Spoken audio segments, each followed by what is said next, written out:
almost as if the memory was too good, as if revisiting it might pop the dream. It didn't. It was so much better than I even remembered. I loved this book as a child for the adventure. I reread it as an adult and realized it was never really about the ship at all. The Good Girl.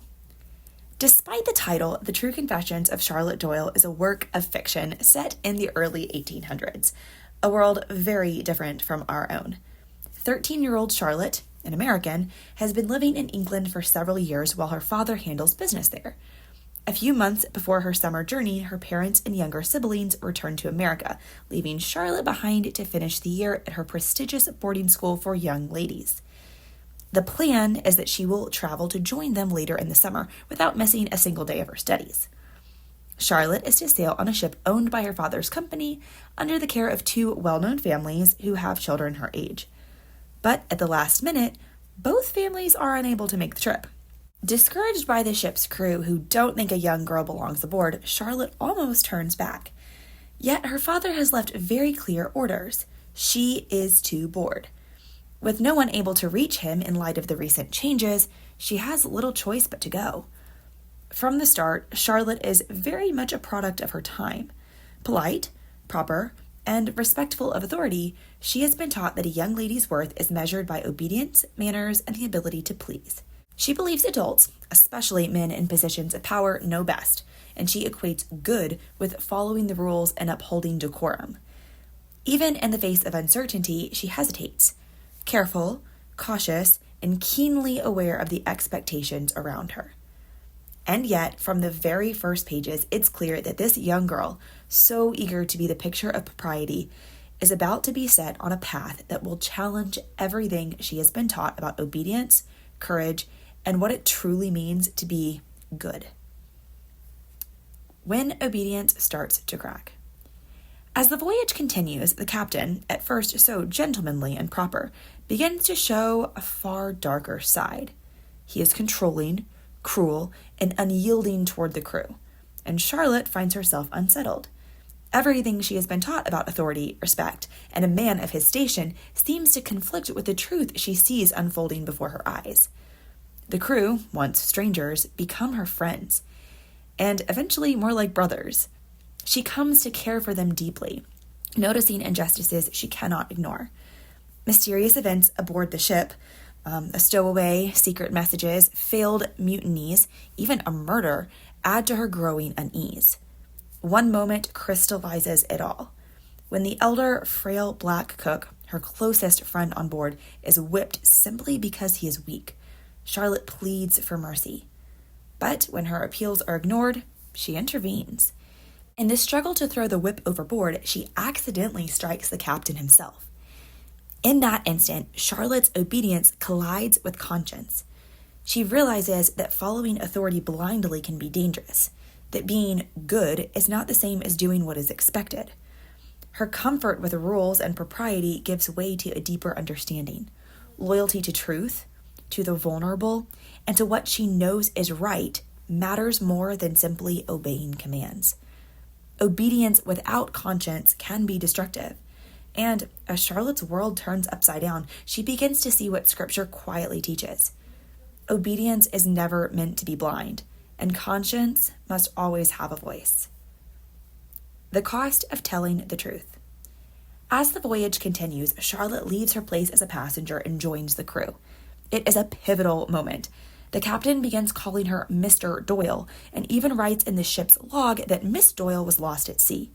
She sets aside her beautiful dresses and dons a sailor's outfit, carefully crafted for her by Zachariah, the elderly cook she had feared was gone. Life as a sailor is hard. Long hours at the rigging, bitter winds, and exhausting labor. But Charlotte throws herself into it. She loves the camaraderie, the rhythm of the work, and the sense of purpose that comes from being part of a team she now considers family. And yet, the cost of truth is never small. When she is framed for murder and put on a rigged sea trial, the dangers of standing for what is right become painfully clear. Charlotte hesitates, fears, and counts the cost. She faces isolation, from the safety of her previous life, from the approval of authority, even from the crew she is learning to trust. Choosing conscience over comfort means risking connection, safety, and the simple peace of belonging somewhere. Even as she struggles, she protects her friends and stands by what she knows is true, even when silence would be easier, safer, and far more expected. Charlotte is not instantly brave. Every act of courage is hard-earned, marked by the tension between self-preservation and loyalty, between the rules she has been taught and the justice she sees before her. She learns, in the quietest, hardest way, that doing what is right often comes with a cost, and that sometimes standing for truth means standing alone. The sea is a place of becoming. Out on the open sea, Charlotte is far from everything she has ever known. The familiar rules of society no longer apply. The expectations of propriety, of perfection, of obedience, everything she has been trained to uphold fall away with the tides. Away from the crowd, away from the safety of home and the certainty of authority, she is confronted with herself. And on that deck, watching the waves and feeling the wind in her face, Charlotte begins to understand something quiet but real. Growth doesn't happen in comfort.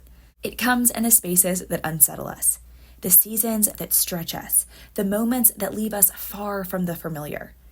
Perhaps, in those spaces, we are quietly being made new. By the end of the book, Charlotte has grown in ways that her old world, her family, her home can't fully understand. She realizes that being good doesn't necessarily mean fitting into the boxes others create for her, and she chooses a life that allows her to stand for what she knows is right, with the family she has found on the ship. And yes, I'm being intentionally vague in case you'd like to read it for yourself. I promise it's worth your time. Why this still matters. Far from your average juvenile thriller, this story has the power to touch the soul of anyone who has ever felt mislabeled, pressured to conform, or unsure where they truly belong. Charlotte's story isn't really about a ship. It's about discernment, about learning when to stop outsourcing your conscience, about the quiet courage it takes to stand for what you know is right, and about navigating that delicate tension between honoring authority and refusing to be manipulated. She isn't rebellious in the obvious sense, though certainly labeled that way by some, yet she finds her true home among the least likely of companions. I loved this book as a child for the adventure, the mystery, the thrill of the sea, but rereading it as an adult, wow, I had no idea just how relatable, surprising, and deeply satisfying it really is. The True Confessions of Charlotte Doyle has earned itself a place on my shelf to be revisited time and time again for years to come. That's all for now. Take care, stay curious, and I'll see you next time.